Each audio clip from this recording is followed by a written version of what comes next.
Elias Blanco with the split decision here. I am here with Saben Cura, the undefeated Saben Cura. He just got a win at Island Fights 85. Saben, how are you, my man? I'm doing good. Thank you. Oh, man, bro. So first off, congratulations on the win. Straight undefeated. You're 15-0, man. Tell me about this first win in over a year. Devin's 15-0. I'm 13. Next time, You bro. didn't hear me. That's what I said. I said 13-0. You're 13-0. How do you feel after fighting for the first time in over a year? Well, for one, first time in over a year, it's a bit of a layoff. Nothing crazy. I'm staying working. I'm staying ready. Just couldn't get a fight over the past year. But I think the biggest thing is I haven't fought in my hometown in 5 or 6 years. And my last fight was an amateur as 5 or 6 years ago. So that's what I was mostly excited for, to be here in my hometown with Devin, who's also hasn't fought in his hometown since, I think, 5 or 6 years as well. So that's like my main thing that I was like hyped about for this fight going into it. Yeah, man. I mean, both of you guys put on great performances. Devin, the 15-0, and you, the 13-0. Yeah. Correction on my part. But listen, I mean, like I said already, first fight in over a year. Was there any rust coming into it? Like the first couple of rounds, was there any rust that you were brushing off? No, I think that just all comes from, because me and Devin, we were sparring a lot for this fight. We were getting together, ready together pretty much throughout this fight. Like, we weren't training together every day, but we were pretty much sparring together. And then I've been working throughout the year. I might not have fought in the last year, but I've been, I'm steady, always ready, pretty much. Yeah, and Damian Marchiano, probably the most experienced opponent that you've fought in your career, but you made it look easy, man. You kept him steady with the jab, kind of controlled the ring, man.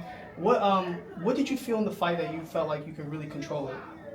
He was a tough dude, but he was pretty stationary. He would take a step back, but he was never out of reach. I could always pull up and hit him with whatever. He was a stationary target, and I think that's what mainly led to me being able to just pick and choose my shots, do whatever I wanted going in. But he was tough. Even with that, he got cut in the, I don't remember what round it was, the third round? Yeah. I think is where they stopped it. I don't think, if that cut never happened, he would have went 6 rounds at that same pace. He was a tough dude, and he still kind of kept his head down, was still trying to walk me down with his experience, but I think just him being a little bit older kind of played a factor to that, because he wasn't quite as jumping off of his toes, but I could hit him with whatever I was throwing pretty much. Yeah, and you're talking about that cut, and I want to talk about that a little bit, because that's how the fight ended. It ended in a corner stoppage with the cut. Did you feel that a finish was coming? I know you said he was a tough opponent, but did you feel that you could get the finish towards the later rounds? Yeah, that's what I was kind of aiming for. I was just kind of trying to butter him up with those jabs and those straights, and pretty much every punch I was throwing, it was solid, but it wasn't like hard. Like I was trying to knock him out with it. I was trying to just kind of poke, kind of rock him to sleep, and then eventually catch him with one big one. But he got cut, and I couldn't do.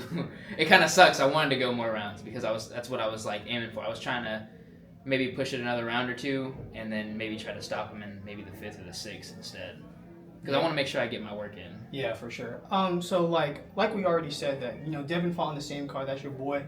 One person that was also here was Roy Jones Jr. Mm-hmm. How did it feel, fighting in front of him? His boy Chris Young was here. How did it feel fighting in front of a legend like that? Well, Roy has been very hospitable to me, Devin. Like, even before the last year, we've gone out to his house a lot. I've sparred with his guy Chris a lot. A lot of the other guys that were in his corner, or that walked out with him, not in his corner, that are around my weight, we were working with them up at Roy's house. So Roy has been very hospitable to me, showed me a lot of stuff. Actually, one of my cornermen, Alfie, he has done the mitts with Roy from day one. So that's where I learned a lot of my Roy Jones stuff from. Yeah, and you talked about it earlier. This is your first fight in your hometown of Pensacola in years, man. How did it feel just fighting in front of a whole bunch of family? I know we had to push this interview back just so you can talk to them and stuff. Well, this is my first pro fight in town too. So Yeah. I fought a lot when I was younger in amateurs. They did Larry Downs put on a bunch of amateur shows, and I fought on those a lot, but never really had a big family event come out. And I think just the amount of time that's been since my family and friends have seen me in town just showed. A lot of them came in and showed me some support, and I'm really appreciative of that. What was the question again? Just how did it feel? you pretty much answered it. I just started rambling. I was like, No, what you're was I good. talking about? No, you're good. I mean, that pretty much answered it. Yeah. But dude, I mean, I've already said this. You were pretty inactive this year. We're wrapping up 2024. How active do you want to be in 2025? Probably at least 2 or 3 at least. I hate fighting during the holidays. I will if I have to, but I like to eat. No. I'm a very like Filipinos. We eat. We eat for everything. We eat for birthday.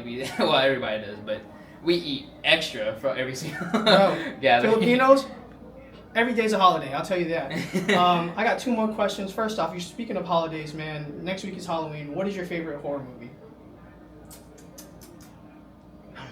Horror movies suck nowadays. I know. I actually really liked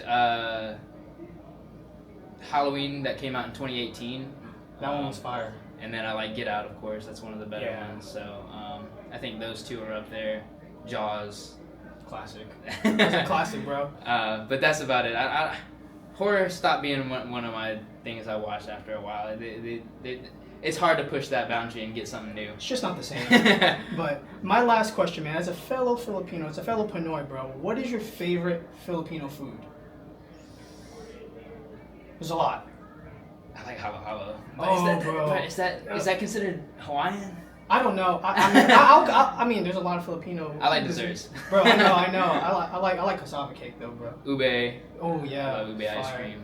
If you had to choose a dinner on entree. It's a tough one. I know. There's so many. There's so many. You can pick a basic answer if anything. Well, I like sisig. Classic. They're all classics. I can't eat balut though. I can't eat balut. Bro, I'm not gonna lie. I can't even eat it. You're good. But listen, man, Saben Cura, thank you so much for taking the time out, bro, with your Kanye fit and everything, bro. Thank you so much. Undefeated, Saben Cura. Thank you.